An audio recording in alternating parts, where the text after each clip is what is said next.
Assalamu alaikum dear students, welcome to IRFA Info Race for All. Today we will discuss MCQs of class 10 of chapter 5 from 31 to 45.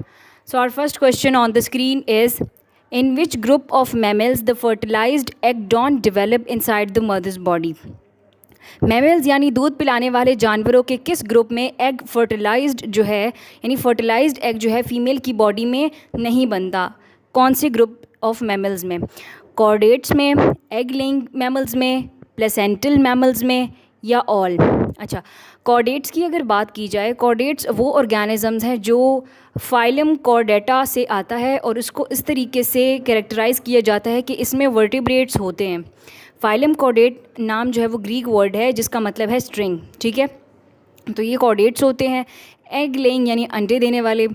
और placental mammals की अगर बात करें तो नाली ममालिया जो है उसे कहते हैं, ठीक है। ये क्या करते हैं कि ये मैमल्स जो हैं जेस्टेशन पीरियड में यानी इस दौरानिए में जिसमें फ़ीमेल की प्रेगनेंसी होती है, इस दौरान में एक प्लेसेंटा मौजूद होता है जो इस मैमल के ऑफस्प्रिंग को नरिशमेंट जो है या गैशियस एक्सचेंज का प्रोसेस जो है उसको प्रोवाइड करता है, ठीक है। ये प्लेसेंटल मैमल्स होते हैं। अब अगर बात करें कि in which group of mammals that fertilised egg don't develop, अच्छा एग लेइंग जो है हमारा करेक्ट आंसर है। अब क्योंकि जब फर्टिलाइज्ड एग जो है वो इसमें फ़ीमेल के बॉडी के अंदर नहीं बनता, क्योंकि एग लेइंग है तो अंडा जो है वो बाहर आता है, मैमल्स की अंदर नहीं बनता फ़ीमेल में, मदर्स बॉडी में, ठीक है। सो एग लेइंग मैमल्स जो हैं वो उसमें एग जो है egg don't develop inside the mother's body, जबकि वो आउट ऑफ बॉडी जो है वो आ जाता है। सो ऑप्शन बी हमारा करेक्ट आंसर है, एग लेइंग, ठीक है। अब अगले क्वेश्चन की तरफ बढ़ते हैं। अगला क्वेश्चन है कि ovule after ripening make, ovule जो है वो फर्टिलाइज़ होने के बाद क्या बनाता है? अब ओव्यूल की बात कर लेते हैं। ओव्यूल जो है सीड प्लांट का वो स्ट्रक्चर है जो फीमेल के सेल रिप्रोडक्टिव सेल्स देता है। ओव्यूल फीमेल के रिप्रोडक्टिव सेल्स देता है, ठीक है। और एक राइपन्ड ओव्यूल या फर्टिलाइज्ड ओव्यूल जो है वो हमें क्या देता है? जब ओव्यूल मतलब आफ्टर राइपनिंग जो है वो ओव्यूल क्या देता है या फर्टिलाइज होने के बाद? सीड देता है, रूट, एग या fruit? Ovule after ripening make seed, so option A जो है वो हमारा करेक्ट आंसर है। अब अगले क्वेश्चन की तरफ बढ़ते हैं। The hold of carpels in a flower is called, flower के कार्पल फूल या फ्लावर का जो कार्पल है वो उसका इनर मोस्ट हिस्सा होता है, कार्पल के चक्कर या गुच्छे को कहा जाता है। कार्पल फ्लावर का इनर मोस्ट पार्ट होता है, उसके जो है वो चक्कर या गुच्छे को क्या कहा जाता है? एंड्रेशियम, गाइनोशियम, कोरोला या कैलेक्सी? सारे फ्लावर ही के पार्ट्स हैं। अगर एंड्रेशियम की बात करें, ये फ्लावर का होल या थर्ड होल होता है और ये फ्लावर्स के मेल के रिप्रोडक्टिव सेल्स बनाता है, ठीक है। सो हमारा जो आंसर है दैट इज़ गाइनोशियम। गाइनोशियम जो है the hold of carpels in a flower is called gynoecium. Androecium जो है, अगर एंड्रेशियम मैंने बताया कि वो मेल के रिप्रोडक्टिव सेल्स जो है वो फ्लावर के प्रोवाइड करता है, लेकिन हमारा करेक्ट आंसर जो है that is gynoecium, option B. Now move to the next question. If a planarian breaks into many pieces instead of two it will be called, अगर एक प्लेनेरियन या एक फ्री लिविंग फ्लैटफॉर्म्स जो हैं दो से ज़्यादा टुकड़ों में टूट जाए तो उसे कहेंगे spore formation, fragmentation, binary fission या बर्डिंग? बर्डिंग की अगर बात करें तो बर्डिंग का प्रोसेस एक ऐसे मतलब होता है कि एक पहले से ही जो ऑर्गेनिज्म जो है वो हो, उसी के बर्ड से एक न्यू ऑर्गेनिज्म जो है वो बन जाए, तो इस प्रोसेस को बर्डिंग का प्रोसेस कहते हैं। बाइंडरी मीन्स टू, दो में डिवाइड हो जाना। फ्रेगमेंटेशन में जो है वो फ्रेगमेंट्स बनते हैं। स्पोर फॉर्मेशन जो है वो स्पोर्स से, स्पोरोंजिया से। So if a planarian breaks into many pieces instead of two it will be called fragmentation. Fragments में वो डिवाइड हो जाते हैं तो उसको फ्रेगमेंटेशन कहते हैं। So option B is the correct answer. Now move to the next question. Cloning is the latest method of, cloning एक ऐसी टेक्निक या मेथड है जिसमें साइंटिस्ट किसी भी लिविंग थिंग की एग्जैक्ट जेनेटिक कॉपीज़ बनाते हैं। तो वो किस चीज़ का लेटेस्ट मेथड है? ग्राफ्टिंग का यानी पैवंतकारी का, कटिंग का, टिश्यू कल्चर का या वेजिटेटिव प्रोपेगेशन का? सो इसको साइंटिस्ट जो है वो एग्जैक्ट जेनेटिक कॉपीज़ बनाने के लिए यूज़ करते हैं, जिसमें वेजिटेटिव प्रोपेगेशन के लिए इसको यूज़ किया जाता है। सो ऑप्शन डी जो है वो करेक्ट है हमारा, यानी cloning is the latest method of vegetative propagation. Now move to the next question. The optimum temperature for the germination of seeds of most plants ranges from, यानी plants की जो seed की जर्मिनेशन है उसका optimum temperature कितना होना चाहिए तो वो ग्रो करता है, ठीक है। 20 to 30 डिग्री सेंटीग्रेड होना चाहिए, 25 to 35 डिग्री सेंटीग्रेड होगा तो फिर वो ग्रो करेगा, 25 to 30 डिग्री मतलब सेंटीग्रेड होगा, 20 या 25 सेंटीग्रेड। सो हमारा जो करेक्ट आंसर है that is option C, 25 to 30 centigrade, ठीक है। तो इतना होगा तो जर्मिनेशन ऑफ सीड जो है वो मोस्ट ऑफ द प्लांट्स में इसी टेम्परेचर पर होती है, मतलब, ठीक है। अब अगले क्वेश्चन की तरफ बढ़ते हैं।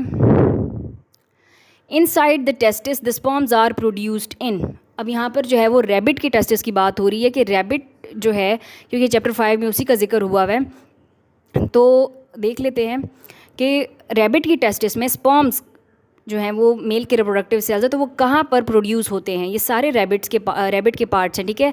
स्पर्म्स डक्ट में, वॉस डेफरेंस में, सेमिनिफेरस ट्यूब्यूल्स में होते हैं या कलेक्टिंग डक्ट ट्यूब्स में होते हैं।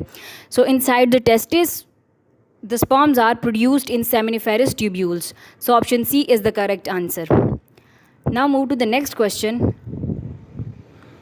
The male reproductive part, reproduction नहीं है, reproductive part of flower is, यानी फ्लावर का जो है मेल रिप्रोडक्टिव पार्ट क्या है, एंड्रोएशियम, कैलिक्स, कोरोला या गाइनोएशियम। ये सारे जो हैं ये फ्लावर के पार्ट्स हैं, लेकिन जो male reproductive part of flower है वो हमारे पास है एंड्रोएशियम।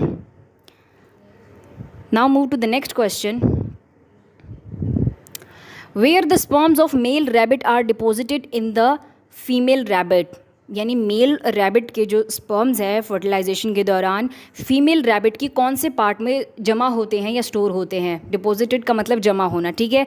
मेल रैबिट के जो स्पर्म्स है वो फीमेल रैबिट के कौन से पार्ट में जो है वो जमा होते हैं। सो देख लेते हैं, फॉलिकल्स में, हॉर्न्स में, सर्विक्स या ओवरीज में।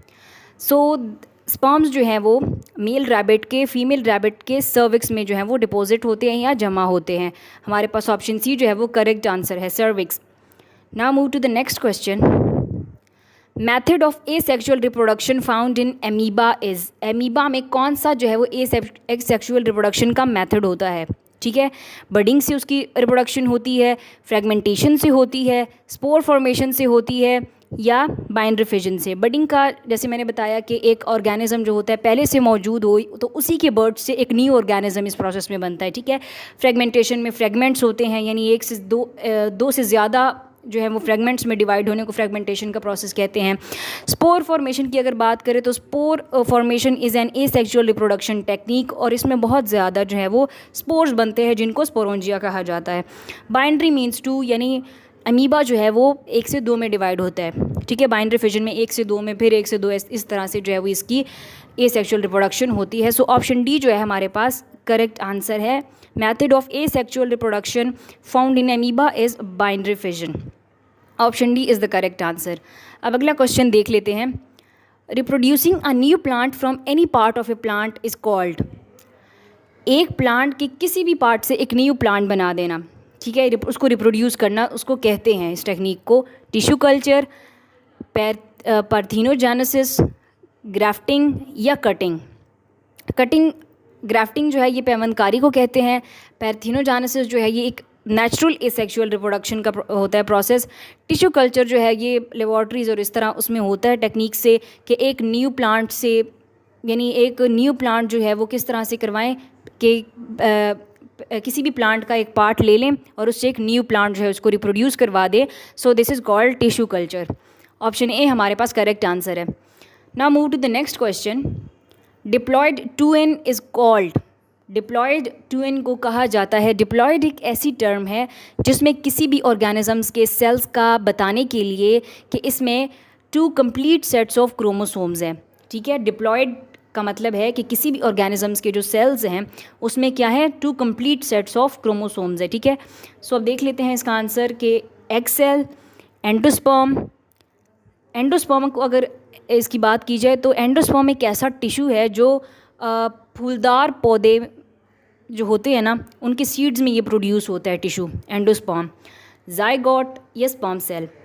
सो diploid two N is called zygote, जिसका मतलब है 2 complete sets of chromosomes in the cells of any organism, ठीक है।